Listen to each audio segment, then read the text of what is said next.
What must an entrepreneur assume when starting a business? We're going to go through that. As entrepreneurs and business owners, we know that if we have a clear plan, anything becomes possible. And if you can have a clear plan, a clear process to create that plan, and a way to create clarity with your partner or spouse, you can drive to amazing heights. Okay, my name is Kris Kluver, and I have started 16 companies myself. I have built them, bought them, sold them, and wrecked them. I have worked with thousands and thousands of people over the last 35 years, helping them build their own businesses. And there's 5 basic things that come down to, wow, what it takes for an entrepreneur to be successful.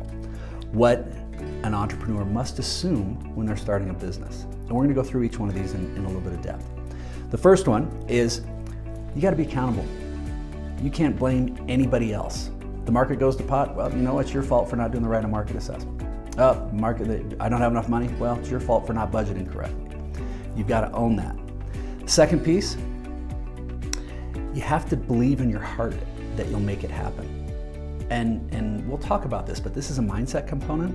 And this is one of the core pieces that really, really matters. It's actually, when I'm investing in companies, it's one of the key things that I look for. The third thing, you must be willing to get help from others. This is an area where entrepreneurs go, oh, I got to figure it all out. You do not. There are a team of people out there. You're accountable for making sure it gets done, but you don't actually have to do it. The fourth thing, you've got to acknowledge early and own that you've got blind spots. If you do not do this, you're going to get run over by something that you didn't expect.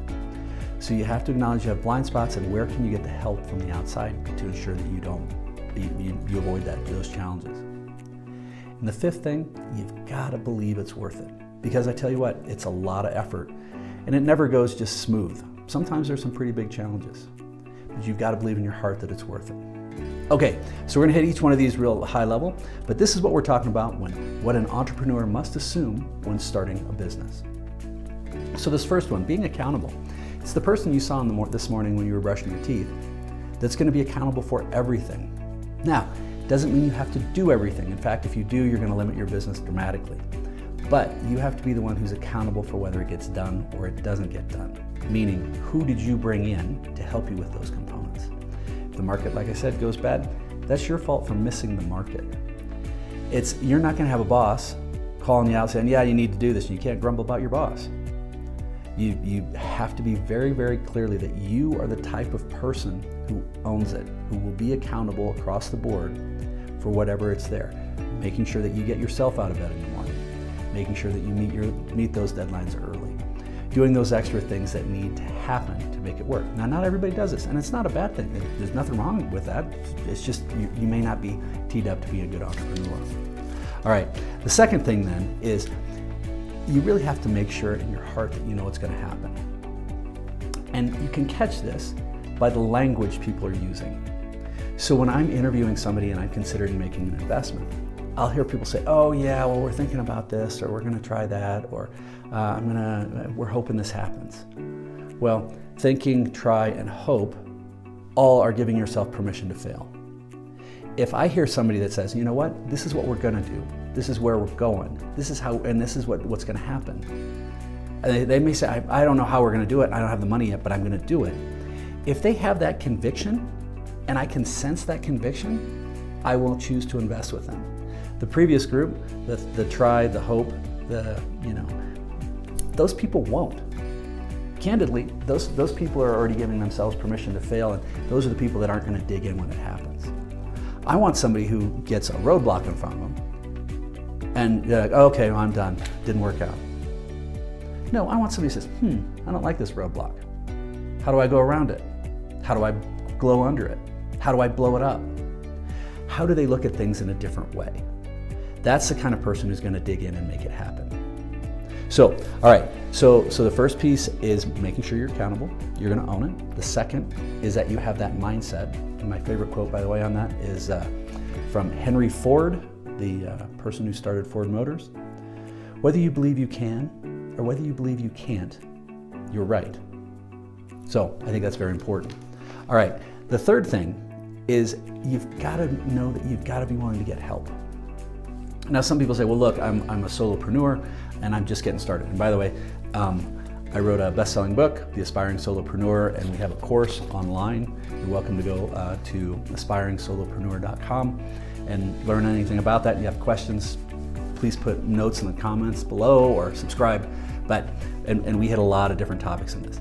But with this, how can you build a board of advisors? Now, if you're like, hey, look, dude, I'm a solopreneur and I don't have a big budget. Fair enough. There's actually ways, and we talk about that in the book, on how you can build an entire board of advisors with an accountant, a small business attorney, a small business banker, insurance.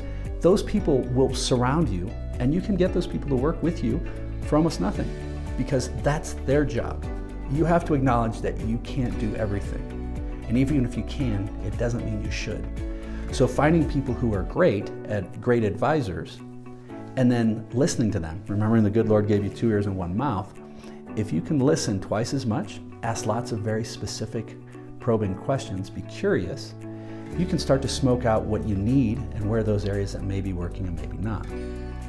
Now in the same respect, depending on the type of business you're looking at, a lot of times you can find others in this industry, maybe not geographically, maybe they're not your neighbors, because there's competition, but in some cases maybe it's even okay to call them. And there's ways to talk to people and figure out what is it, how other people can help advise you and get over that hump. Most small business owners will love to talk to other small business owners who are starting. An easy way to tell a true entrepreneur versus a business person. If you ask a business person, a successful C-suite and Fortune 500, tell me about the biggest mistakes you made. Those people are going to politic and talk all around the mistakes. But you ask an entrepreneur, a true in the trenches entrepreneur who's been there and done that, like, hey, what was the biggest mistake you made? And they'll be like, oh my God, let me tell you about this. It was the biggest shit show. I lost my ass. I did this and this and this and this and this wrong. Entrepreneurs will celebrate those failures because they don't want other people to do it, but it's also sort of a badge of honor being and working through those. And you don't have to always do that. Okay, so when we're thinking about what it takes, make sure I'm reading this correctly. What must an entrepreneur assume when starting a business? First, you're accountable. You've got to assume you're accountable. Second, that you're going to do what it takes to make it happen. Third, you don't have to be alone. You can build people, and you have to be able to figure out and trust who you listen to, but also be curious. Trust but verify. All right, the fourth thing though, and this is going to seem somewhat contradictory, is that you have to acknowledge you have blind spots. And this is going to come in a variety of different ways, from the way you're looking at the market to the way you're looking at the product. You have to make sure that you're curious. You have to have some sort of way of getting somebody from the outside that'll say, hey, you're missing this. Or how come, because we get emotionally wrapped up with things. And sometimes we make bad decisions. So this is where having a team that you can trust really goes a long way. I do a lot of high-end coaching with some tech CEOs. People that we've literally gone from entrepreneurial maybe $10 million in revenue all the way up to over $1 billion market caps. And in those cases, being that CEO's advisor says, no, dude, you're being an idiot. With love and compassion, not calling them out but you're missing it. You are getting in your own way, your ego, things like that. You have to be willing to understand and embrace it. I've got blind spots. There are things that I can learn, and really be curious. And when you surround yourself with people that you trust, you can say, no, let's look at this different, or you're missing this. It's gonna help you avoid those blind spots. And that becomes, it is so, so very important. Because otherwise, so I'm a little contradictory there. I need you to understand that yes, whether you believe you can or you can't is correct. You can. But how you get there, how are you getting there? Who's helping you? And are you making sure that you're avoiding those big mistakes? Because the one guarantee is you will make mistakes as an entrepreneur, no question. So you have to have somewhat of a risk tolerance. But you have to also be willing to say, how can I mitigate those? Of my 16 companies, only one went bad. And that was because I got clobbered by outside tech stuff that I didn't understand. So keep that in mind. And I mentioned risk tolerance. A lot of people think, oh, entrepreneurs are super big risk takers. Candidly, I'm not. I think that a scary place for me to live would be to work for somebody where my mouth could get me in trouble. It could get me fired. Meaning, if I told somebody really my opinion and my boss said, oh, I don't like that, that to me is dangerous. Entrepreneurs are risk takers, but they're very, very, very calculated risks. And again, we talk a lot about that in the book, and this works not just for solopreneurs, but it works for everybody. And it's a step-by-step way so that when you choose to make a decision, it's a no-brainer. It's like, I like to say that when I'm getting ready to start a business, would I be an idiot not to do this? If my brother-in-law came to me and said, hey, I want to do this business, here's the plan, would you invest? And I'd be like, yeah. That to me then says, yes, this is a no-brainer. So it doesn't guarantee it, but the risk is pretty slight. All right, now the last thing is when it comes down to the whole concept of what must an entrepreneur assume when they're starting a business, you got to believe it's worth it. So more often than not, most entrepreneurs, particularly when they're in the startup phase, in the US, we embrace the idea of the scrappy bootstrap working your way up. It's fun, and if you're excited about it and you believe in it, great, enjoy it. But it doesn't necessarily mean it's easy. I can remember early on, I remember sleeping on the floor of a derelict house, redoing a bathroom in exchange for a place to sleep for a while. I remember sitting in with a bag of change, and that was all the money I had left, you know, in front of the grocery store trying to figure out if it was going to be beans that day or was it going to be a macaroni and cheese. So, and our economics are very, very different now. But the point is that those journeys are not necessarily easy. There's a romanticism to them, but think about, is this really worth the effort?